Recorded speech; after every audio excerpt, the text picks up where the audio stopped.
Dear students, good day to you. In the previous class, you were listening to an amazing story by Temsila Ao from the Northeast, and she is writing about a lady, Lentina. And let's see what we have seen so far. You will find that Lentina had some idea, but she is of a nature where she doesn't want to give too much of a surprise to the dear ones, her dear sons and her daughters-in-law and her family, and she needs to accomplish certain things. Somehow or other, this laburnum seems to be one with which she is preoccupied, and naturally she needs to have it somewhere. She tried it several times in her garden, but it was of no use. The tree didn't bloom, or she was not lucky enough to have the tree in her garden. And now when she visited the cemetery, she followed the hearse of her husband, which was an unheard of thing in those days there, not just there but everywhere. So she accompanied that and went to the cemetery and surveyed the place, and she found that the whole place is thickly done with tombstones. It is so full, and it had somehow or other it really jarred her sensitivity. So there and then she decided that she is not going to have a marble or a tombstone, but something else. So from there onwards, the next day she visited, and from there onwards, her one intention is to have laburnum instead of a tombstone. She didn't say anything of this to anyone except to her faithful servant Babu. So here you will find in these pages how she came to own a piece of land just for the sake of laburnum, and how she is going to achieve this.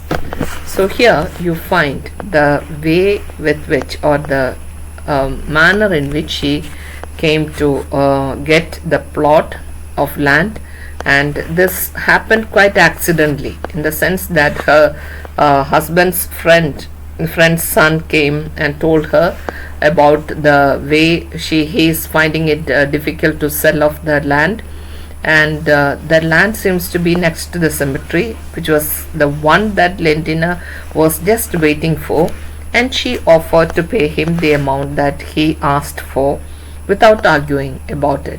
And so here you find that she got what she had really intended to have, and it was offered to her in such terms. So here in this class you will find how she tried to grow this laburnum plant there. Lentina and Babu made frequent visits to the new ground with the laburnum saplings. She felt a fatigue that comes after the effort and achievement of a long cherished dream, though she didn't have to go around searching for the honor or things like that. Everything came to her, and Kelong came to visit her, and she listened to him, and she got the land, and she made the will, or she donated the land to the town's committee, so that argument was also removed. And finally she got what she really wanted. She was given the first choice of selecting a ground or a piece of land for her tomb and for burial, and that place is chosen as the place to plant the laburnum tree. So both Lentina and Babu made frequent visits to this new ground, and they bought laburnum saplings, and with the help of Babu she was able to plant not just one sapling but two. Somehow or other she is not taking any chances with one. If it is not there, then there is the option of the other.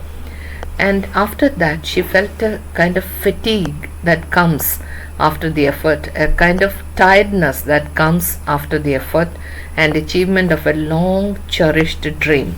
When you have a dream, you chase that dream, and once you get that dream, something that you have dreamt of, you feel a kind of pleasant tiredness. This is exactly what Lendina felt. How the plot of land became her possession was a mystery to her, because she wanted that land, and she knew that it is better to have a land which is not worth much and buy that land, and later on its price will increase, as her husband had told her. But this land came to her quite accidentally. She wanted that land, but she didn't go in search of that, and she doesn't want the world to know that she is buying that land, things like that. All she longed for was a spot to be buried with the laburnum flowering.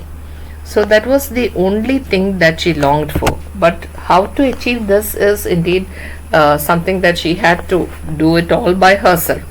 Her sons will not agree to it. They'll consider her as not thinking properly, old age, and no memory, things like that. So she had to do it all by herself. And then, when she planted the laburnum, the next doubt crept into her mind. Would they really bloom? So that May came and went. The saplings still survived. Babu brought news of her treasured plants.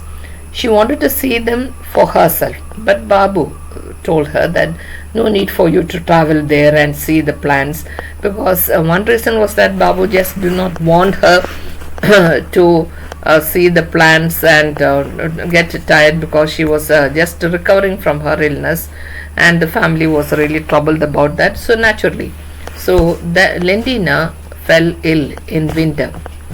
Everyone, including her doctor, they were so concerned about her condition, because she was so sick. And Babu alone was calm, and he was always at her door, and occasionally he disappeared for very short visits, and then he will return to Lendina, and without saying anything, he will look at her, and Lendina will understand. So no words were uttered, but a joined note, a message that the trees are doing well, and that provided her with the will to live. And so and in a way, this was better than the medicine, any medicine or anything. So this silent communication between the driver Babu and Lendina was that which provided her with the will to live, and she was able to get along with the people, and the feeling that the saplings are in good condition is something that she really wanted to know.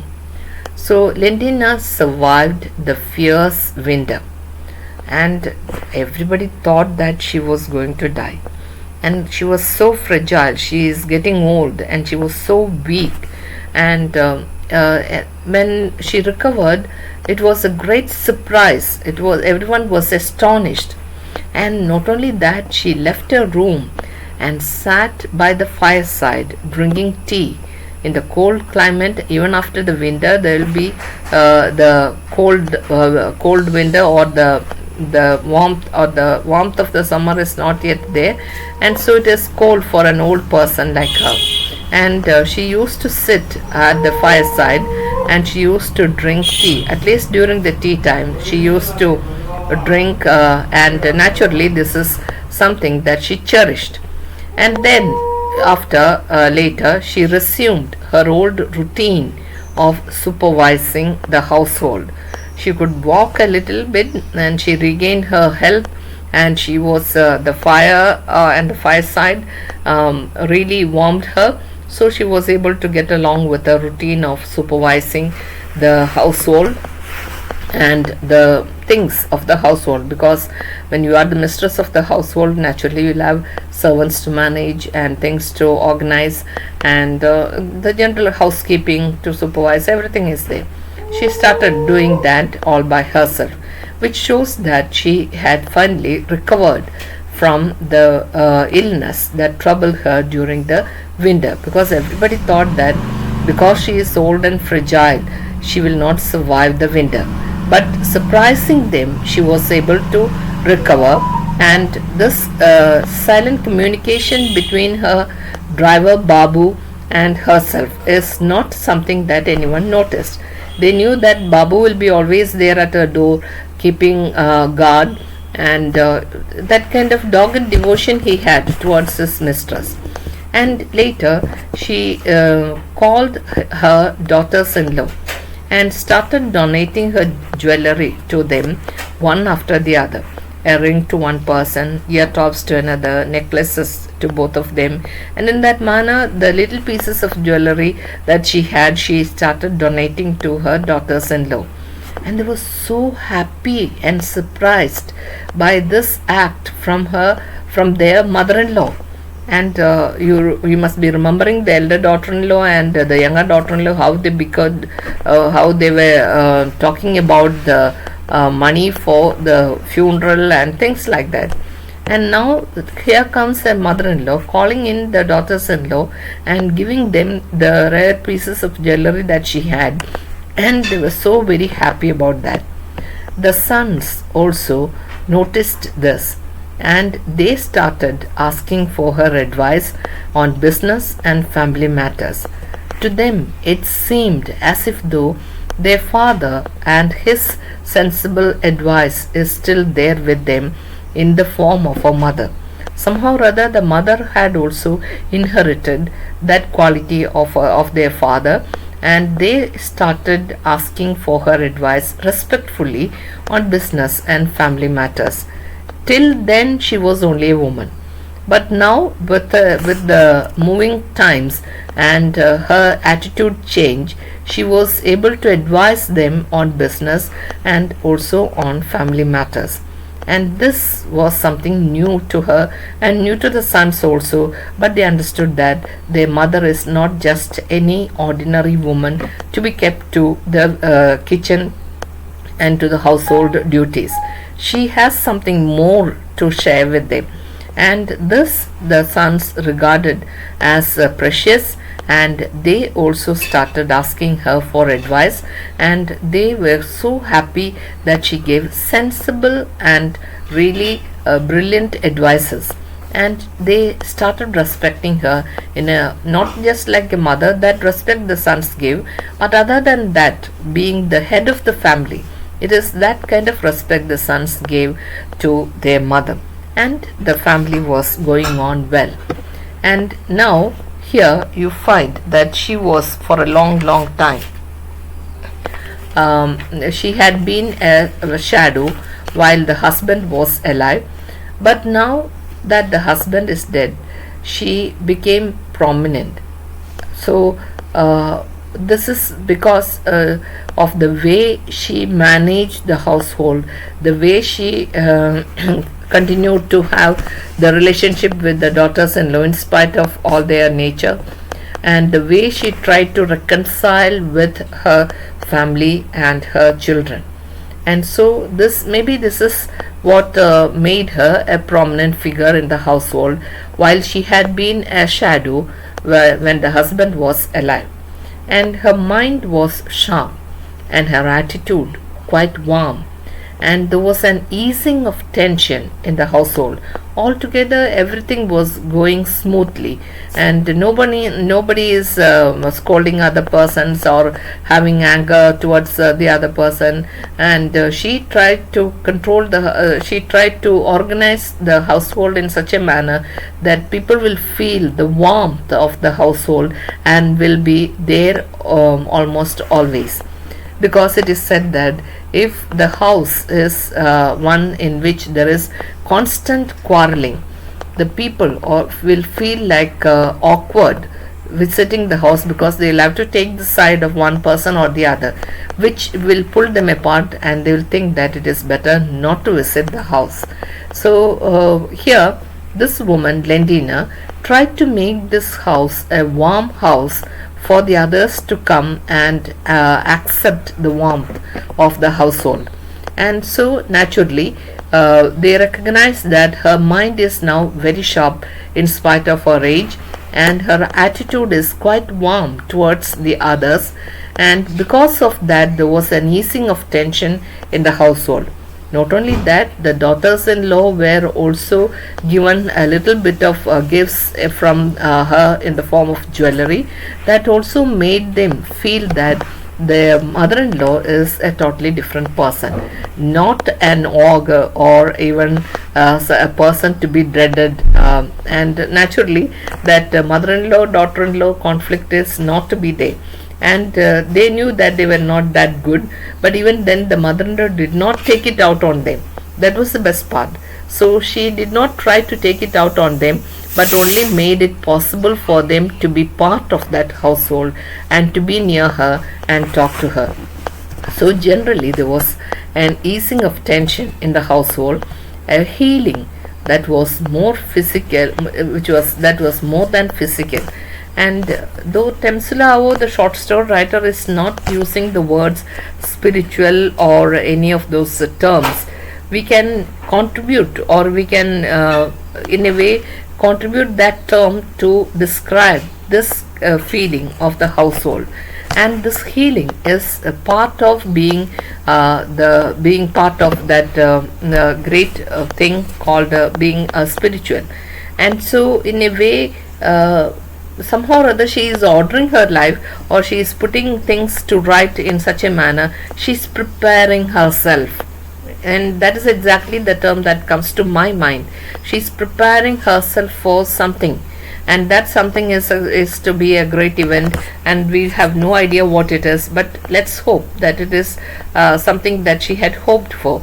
And so when her attitude changed, she could just have spread that warmth to the other people, and that in a way eased the tension in the household. Of course, she is the one who is giving up. She is the one who is getting along with the other people, trying to lessen the tension and to overcome the attitude of anger and hatred from the other people. And so she is the one who took the initiative to put this house as a warm place for it. It seems to be not just a house, but it is to be a home. And so people started coming, and generally there was an easing of tension in the household, a healing that was more than physical. And the word spiritual comes to my mind often, because that is exactly what it is. Because Temsilao says that a healing that was more than physical means a healing that is spiritual, or a healing of the wounds of the mind, wounds of hurt feelings, everything. And that is a step towards being spiritual. Okay.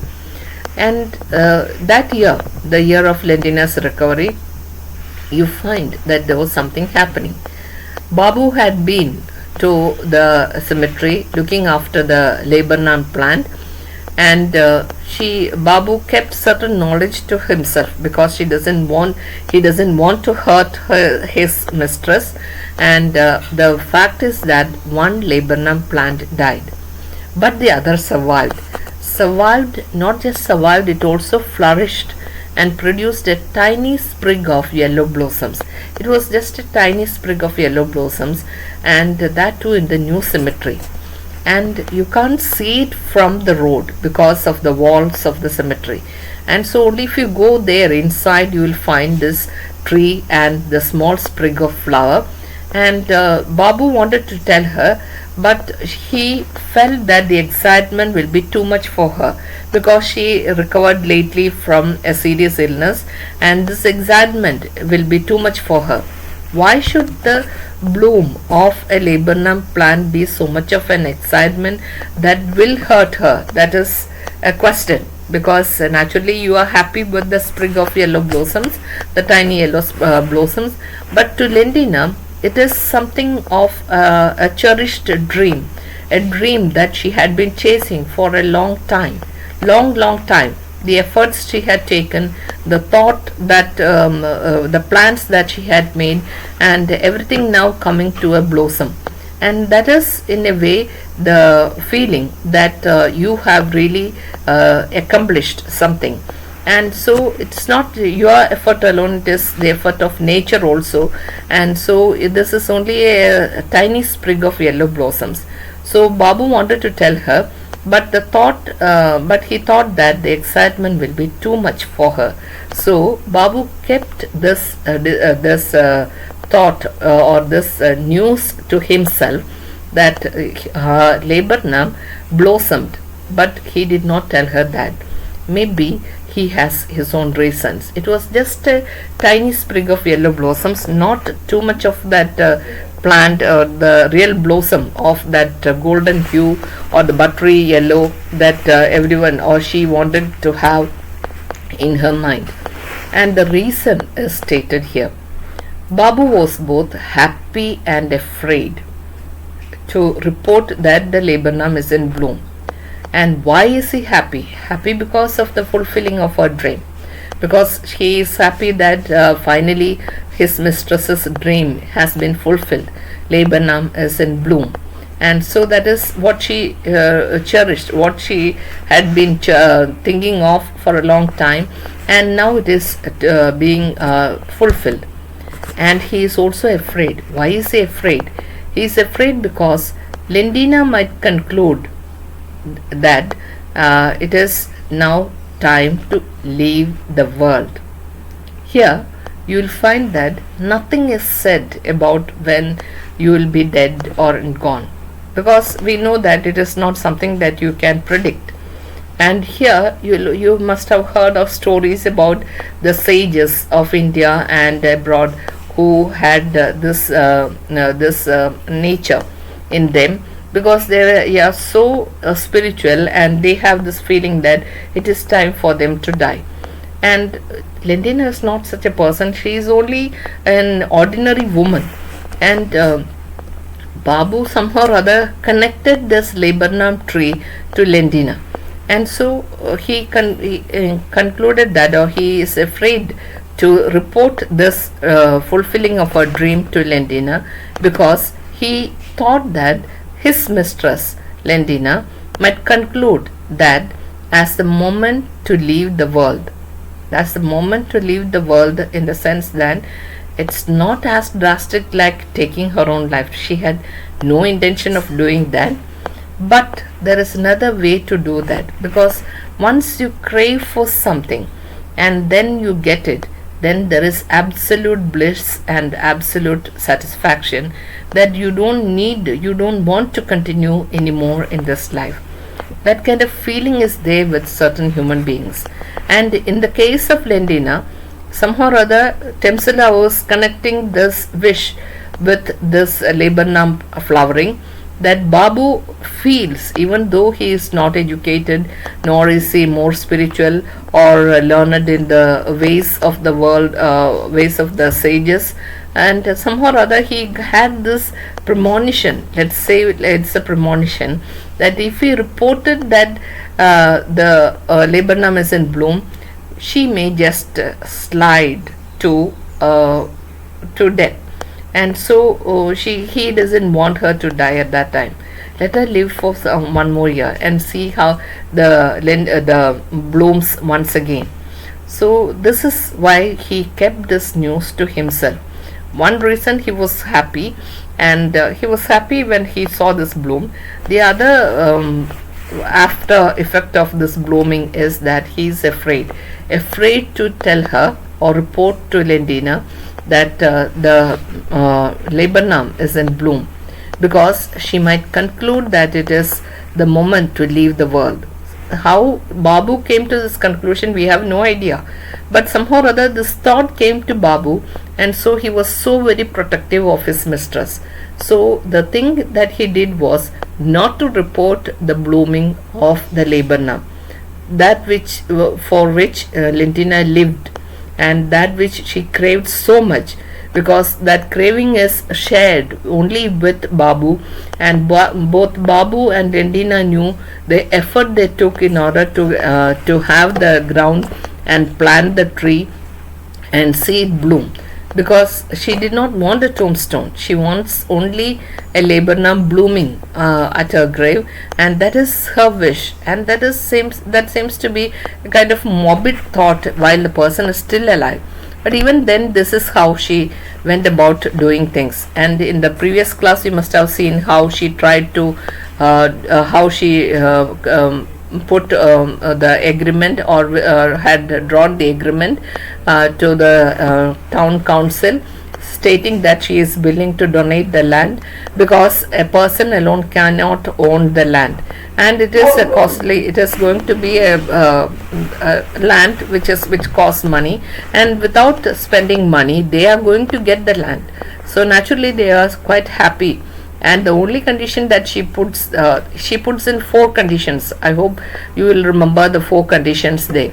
One condition is that she must be given the first chance to choose the spot of where she will be buried, and the other thing is that the cemetery should have not tombstones but only flowering trees. That was another conclusion. And she also had written another condition, that instead of placing the tombstone with the names of the persons and their glory, things like that, only a number should be placed there, and all the other details of the person should be kept in a register and kept with the town committee. So the number such maybe 9 or 10, plot number 9 or 10 means, if you check number 10 you will find the details of the person buried there. Other than that there will be nothing about the person in the cemetery, instead of which there will be flowering trees in that cemetery. This is exactly how she had envisaged the cemetery.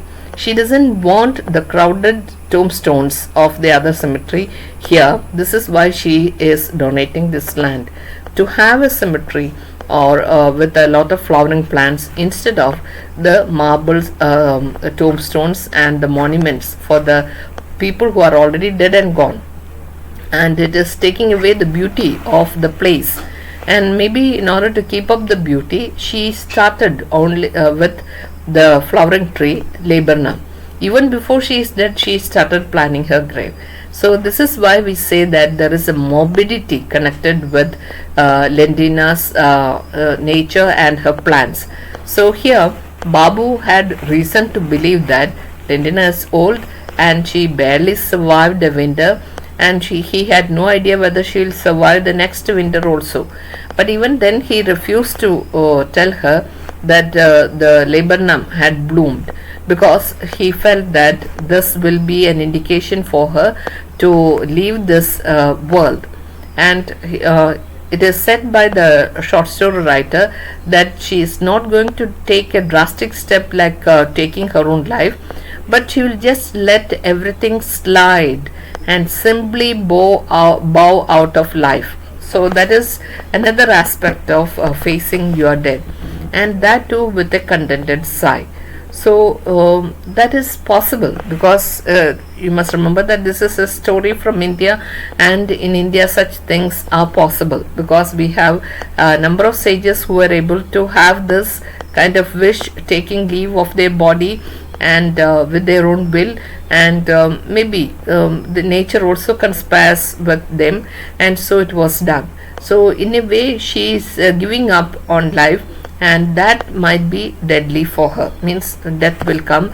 And so Babu just do not want his mistress to leave this world at this time all by herself in the sense that after fulfilling her wish and also seeing the laburnum bloom.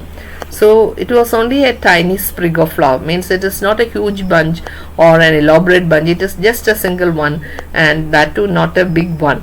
And he is sure that no one will report it to her, because no one can see it from the road. If you are passing by that cemetery, you will have to climb over the wall in order to see this laburnum plant. Otherwise, who will ever go to the cemetery? No one had ever started burying anyone there. And Lendina gets the first chance to that place. So here you will find that no one will go to that cemetery, maybe except for the person who is cleaning it. And Babu is looking after the tree almost every day, making sure that no one will remove the saplings from there, no cow will take it away from there, and no municipal person will use DDT and things which had happened to her in the with the garden. So now Babu is always there in order to make sure that the plants are protected, and he was rewarded by that care, for that care, by the sprig of flower that came in May. And immediately after the winter, when the season became better, Glendina recovered. One plant died, but the other plant had a sprig of flower, and because the plant was not that old, it was a very small flower, small sprig of flower, and he is waiting to show his mistress a grand blossom the next year, maybe. Or he is sure that next year the blossom will be really grand, not a tiny one.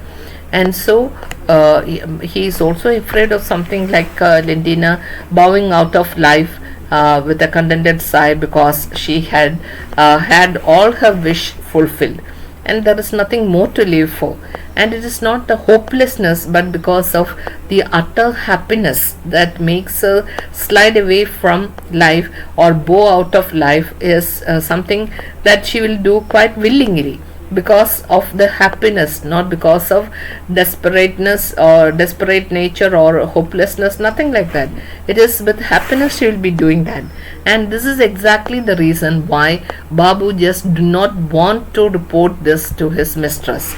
So dear students, you will find here the relationship between Glendina and Babu described elaborately in the previous class, and how you must have gone through that, and Temsula assess that relationship.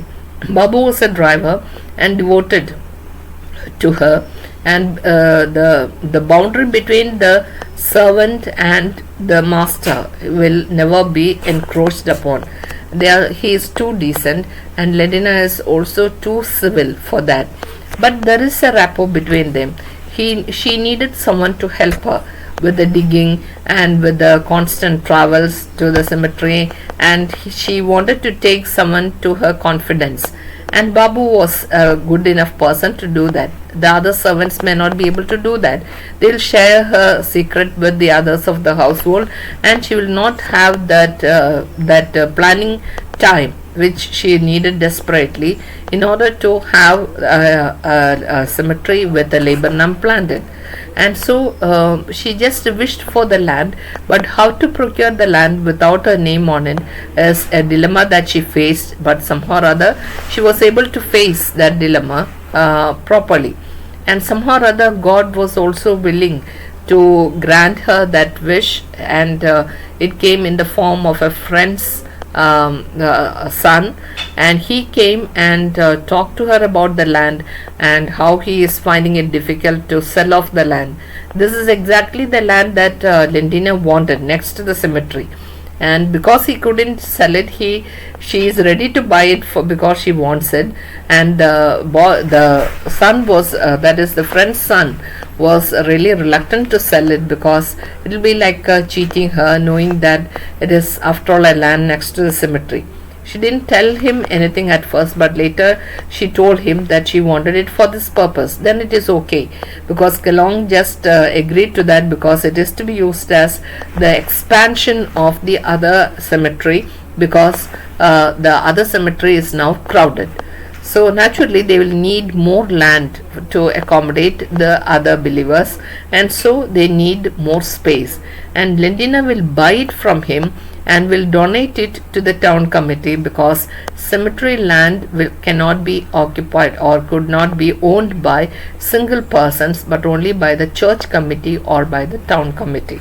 And when as long as the rules are there, she will have to obey them, and she is ready to obey those rules, and very willingly she does that, and happily she donates the land to the town committee with a few rules, a few insistence on her part, which the town committee is quite happy to oblige, because it doesn't cost them anything and it will not hurt them. And she did not ask for the front row or anything, even though she is entitled to the front row, because she is the one who is donating the land. She bought the land and she is now donating that land. But even then she wanted only a corner of the cemetery. And so she wanted only a humble corner, and her desire is to have an ordinary plant like laburnum to be planted there, and to have its blossoms over her head once she is buried. So here you find the life of an ordinary woman portrayed in such a manner that it is made to look like an extraordinary life. And when you finish reading the short story, you will understand how extraordinary her life had been, and or how she made her life extraordinary. And with that, I think it is time to stop for this to stop this class. Thank you. Have a good day.